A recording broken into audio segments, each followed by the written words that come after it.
Defence Minister Richard Marles has confirmed to Sky News that Australia will not be sending a warship to the Red Sea. The move would have been part of what's called Operation Prosperity Guardian. Instead, the government will be sending more personnel as part of that mission. I caught up with the Deputy Prime Minister earlier in the day, and I began with that question: will Australia be sending a warship to that US coalition in the Red Sea?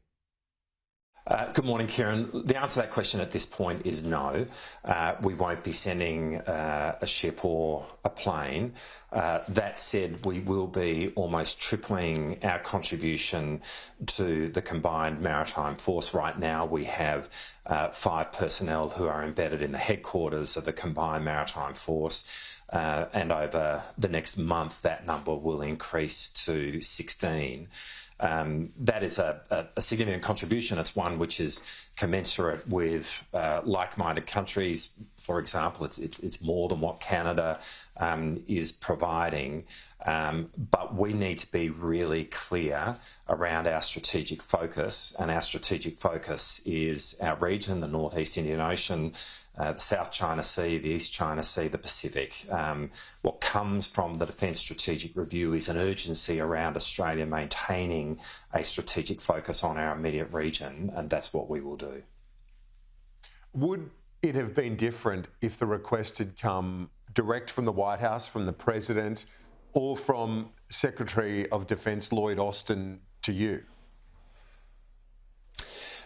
Well, I think the way I'd answer that is that the additional contribution that we are making is greatly appreciated by the United States. We have a very deep dialogue with the United States. They're very clear about the size of our Defence Force, the contributions we make in our region and around the world. And this contribution is equitable, it's proportionate to where we are in the world and the size of our Defence Force, and it's one which is greatly appreciated by the United States.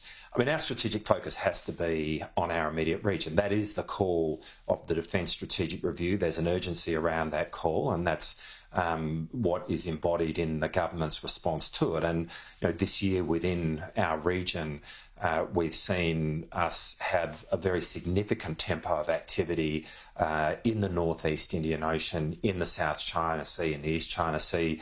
The largest exercise that we've done outside of Australia this year was with the Philippines, first joint sail with the Philippines. We've got more naval commitments with Korea. We've seen greater interaction with Japan, with Indonesia, more P8 activity in combination with India. This has to be our focus, and this is where we can really make a difference. And to be frank, this is where the international community expects us to do heavy lifting.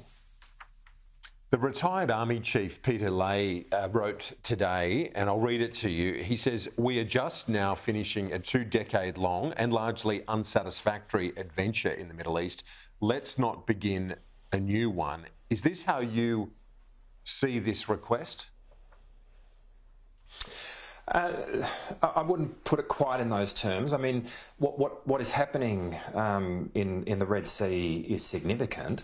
The Red Sea is really the gateway to the Suez Canal. Something like 12% of global trade goes through the Suez Canal. There is a genuine issue there, which is why we're increasing our commitment to Operation Prosperity Guardian, why we're increasing our commitment significantly, tripling our commitment to the Combined Maritime Force, which will oversee this operation.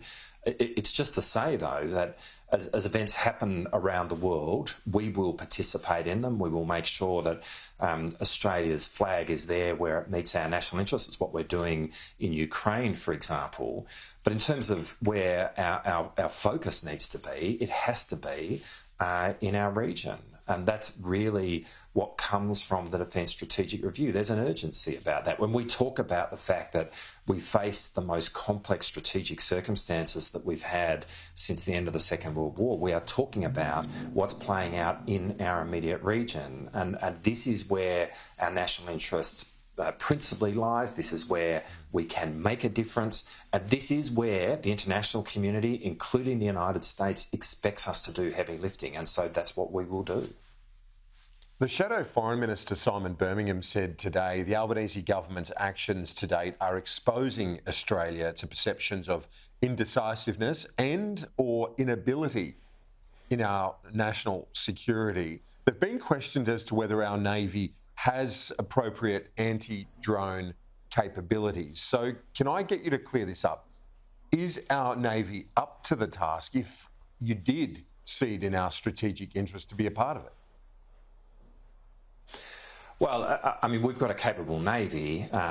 This is a decision not being made on the basis of capability in that sense. This is a decision being made on the basis of where our strategic focus needs to be. And in answer to the Shadow Minister, nothing would do more to diminish our strategic focus. Nothing would do more to undermine a sense of what we are seeking to do in our region, our world, than to dilute, to shift our strategic focus from our immediate region. I mean, what you actually have right now is a clarity of strategic thought which was missing for the decade under the previous government.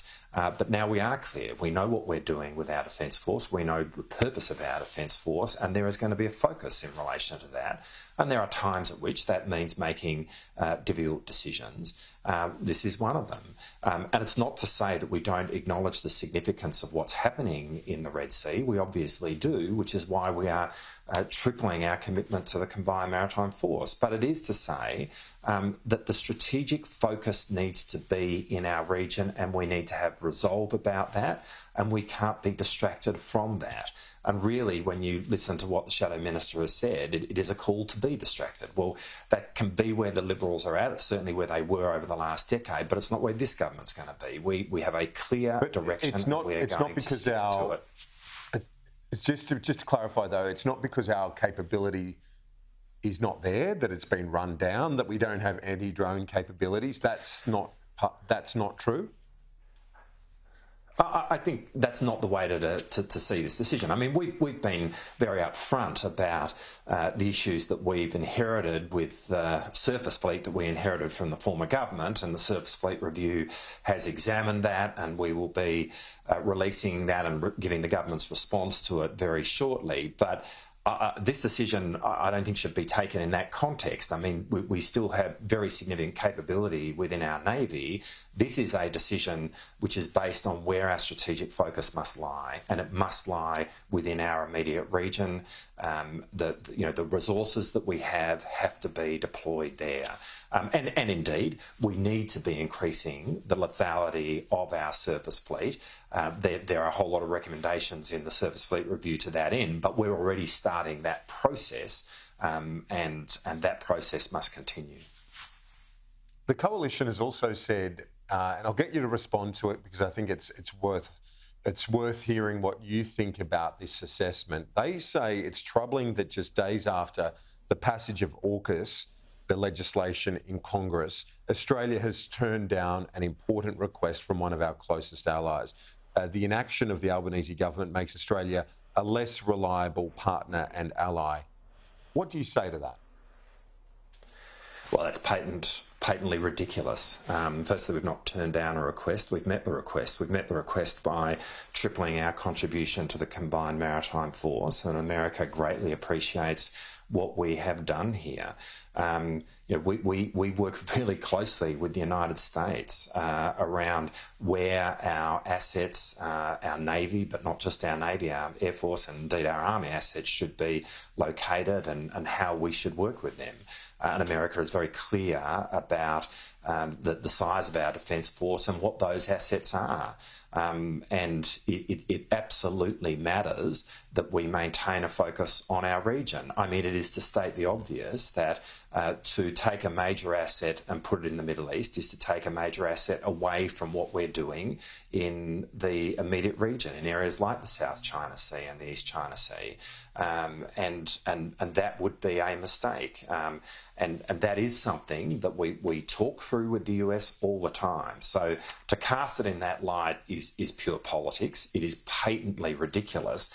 But I think the troubling thing in terms of where the Coalition's at in this critique is what it betrays, or what it reveals, is that there is no evolution in where the coalition's at in terms of actually having a strategic direction for our country and for where our Defence Force should be at. That we've experienced a missed decade in terms of the coalition's management of our national security, our Defence Forces, our foreign policy.